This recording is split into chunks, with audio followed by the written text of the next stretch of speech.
On the book, it reads spectacular. It is one of the coolest things about the novel is that Fremen ride the worms. Now, reading it is cool in one thing, seeing it is something else. It's one of the main reasons Paul's accepted amongst the Fremen, because somebody who wasn't one with Shai-Hulud would have died, and Paul doesn't. He rides the worm, literally.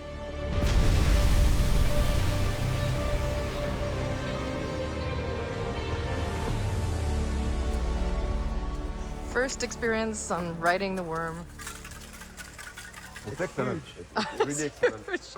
I had to define and create the logic and technique and explain to the crew how a Fremen ride on a worm, A, and B, how we will do it. I wanted it to look as real as possible on a structure that will look like the worm.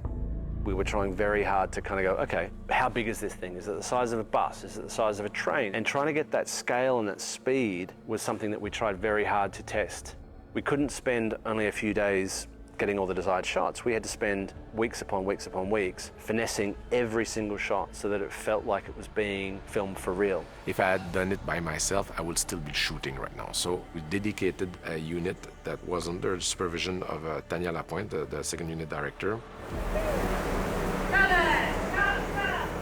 I think we can give it a bit more dust at the beginning, and I would ask Christophe if he's comfortable coming back up, and we can see how Lawrence recovers.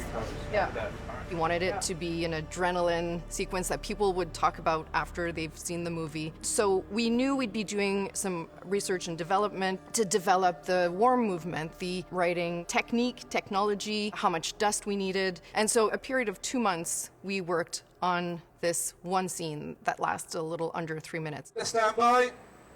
This will be very windy and noisy. The action will be the flag and also the air horn blasting once. Okay, Lawrence, stand by for rehearsal. And 3, 2, 1. We know from the beginning that we need different rigs for different scenes and different action on the worm and on the worm movement itself. So we try to plan from the beginning that we have a kind of action rig. Action!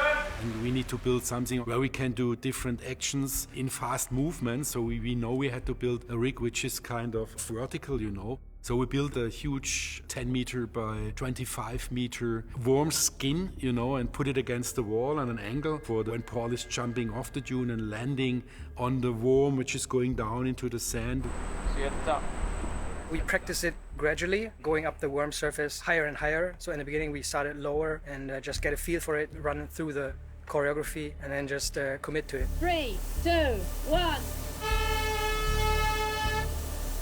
I was literally hanging off the worm skin, like floating in the air, obviously on wires, of course, to be safe. But yeah, it was a very, very fun day. Yeah, the gimbal is really interesting because we also had to break that down into 3 different movements. So one of the movements is a roll, and anything that brings Paul to close to the sand where he's trying to get away from it, needs to course correct the worm, that's a specific position and choreography of the gimbal. What we're working on right now, the gimbal is going from 45 degree to 90 degree, where we'll have Paul hanging off of that rig and then falling down. And then our last position is giving us a vertical tilt, which allows us to show when Paul is either going at full speed or going up a dune, we'll be able to simulate that movement. And 3, 2, 1, action. We had mortars that would throw out huge amounts of fake sand. The same color that matched the sand in UAE and in Jordan. And this is what created the feeling of the sandworm crashing through a dune. It was very spectacular. You could see it from miles around. And there's one day when one of my special effects colleagues came to me and he said, "Welcome to the 1 ton club. We've just crossed the mark of 1 ton of dust on the film." In one day. Woo! That was amazing! To an outsider, to somebody not familiar with the source material nor the first movie, it would sound like we're people in Hollywood that all lost our minds.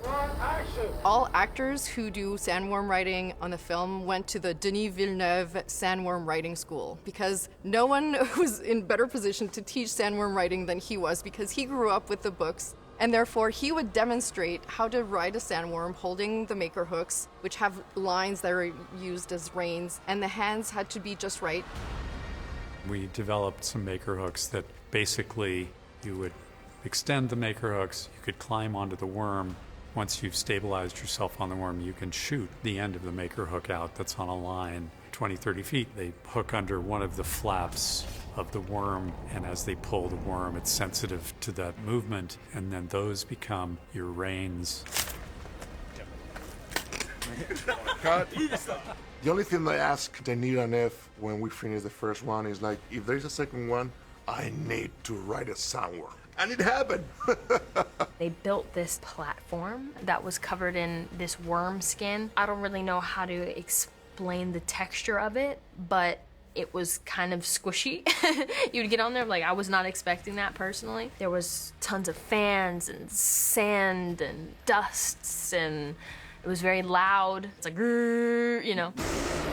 It's easy for us. I just stand there, you know, but it looks really cool. Done. Cover, thank you. I try again to shoot as much as possible, but it will be absolutely unfair to not to talk about the massive input of Paul Lambert. Paul is a magician. I don't think I could ever do a movie without Paul. Working with Denis, like, he's very conscious of what works in VFX and what doesn't, which is why it's always a joy to work with him. We were always going to try to do a practical approach to everything and try to make visual effects something which we add to rather than drive. On Dune 1, we would have the ornithopter inside what we called at the time a dog collar, which was covered in sand color, and the idea that on a sunny day we would have that light bounce into the ornithopter. So we took that same idea, but we made it much bigger, called it a Colosseum, and we had the gimbal inside that. 3, 2, 1. One of the rules of Dune is that if you're going to have a shot which is being influenced by the sun, it's going to be shot in the sun. We're not going to try to replicate the sun inside of a studio. You'll never get that intensity. We shot that particular part in Budapest, and then we added the aerial photography, which we shot out in the desert around him. But just to get that interactive light on Timothy, we had to do it in that particular way and only shoot it on a sunny day.